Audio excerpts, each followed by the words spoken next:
গেল বৃহস্পতিবার অনুষ্ঠিত বৈষম্য বিরোধী ছাত্র আন্দোলনের কেন্দ্রীয় কাউন্সিলের মধ্য দিয়ে সংগঠনটির সঙ্গে উমামা ফাতেমার আনুষ্ঠানিক সম্পর্কের অবসান ঘটেছে। সামাজিক মাধ্যমে এক আবেগঘন বার্তায় তিনি এ ঘোষণা দেন। সেই সঙ্গে নিজের সিদ্ধান্তের পেছনের রাজনৈতিক চাপ, দ্বন্দ্ব এবং ব্যানার ব্যবহারের জটিলতা নিয়ে সরাসরি অভিযোগ করেন।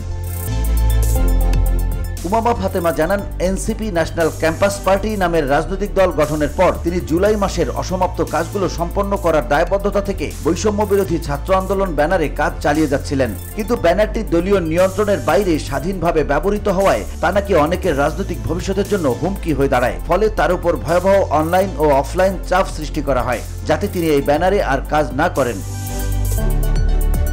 তার এই ঘোষণার পর সামাজিক মাধ্যমে শুরু হয় প্রতিক্রিয়ার জোয়ার। সমর্থক ও শুভাকাঙ্ক্ষীরা একে একে মন্তব্যে জানান তাদের ভালোবাসা, ক্ষোভ ও প্রত্যাশার কথা। তন্মধ্যে একজন মন্তব্যকারী তানভীর মেহেদি লেখেন, শুভকামনা উমামা, এনসিপিকে মানুষ ছুঁড়ে ফেলেছে। আরেকজন আবু রায়হান বলেন, মুক্তি নিয়েছ অবশেষে উমামা, যারা বদল চায় তারা একদিন তা আনবেই।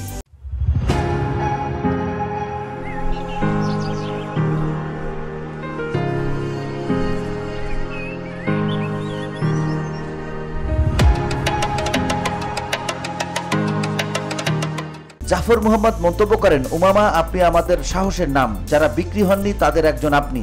এই লড়াই আমাদের সকলের। ধর্মীয় বিশ্বাস ও ন্যায়ের উপর আস্থা প্রকাশ করে ওমর ফারুক শ্রাবণ লেখেন, আল্লাহ ভরসা আপু, মুনাফিকদের বিচার আল্লাহ করবেন। বিভিন্ন মন্তব্যে এনসিপি এবং তাদের নেতাদের নিয়ে ক্ষোভ ও অসন্তোষ প্রকাশ করেছেন অনেকে। কেউ কেউ বলেন ইতিহাস কাউকে ক্ষমা করে না, আবার কেউ উমামার সিদ্ধান্তকে রিয়ালিটি চেক বলেও অভিহিত করেন।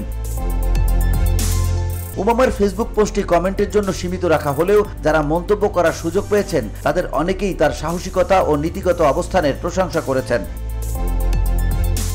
এই ঘটনার প্রেক্ষিতে বৈষম্য বিরোধী ছাত্র আন্দোলন এবং এনসিপি উভয় পক্ষের পক্ষ থেকে এখনো আনুষ্ঠানিক কোনো বক্তব্য পাওয়া যায়নি। তবে আন্দোলনের ভেতরকার চাপ, দ্বন্দ্ব ও বিশ্বাসভঙ্গের ইঙ্গিত এই ঘটনার মাধ্যমে স্পষ্ট হয়ে উঠেছে।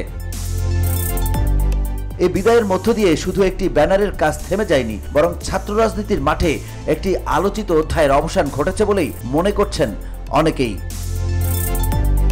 VOD Bangla news desk.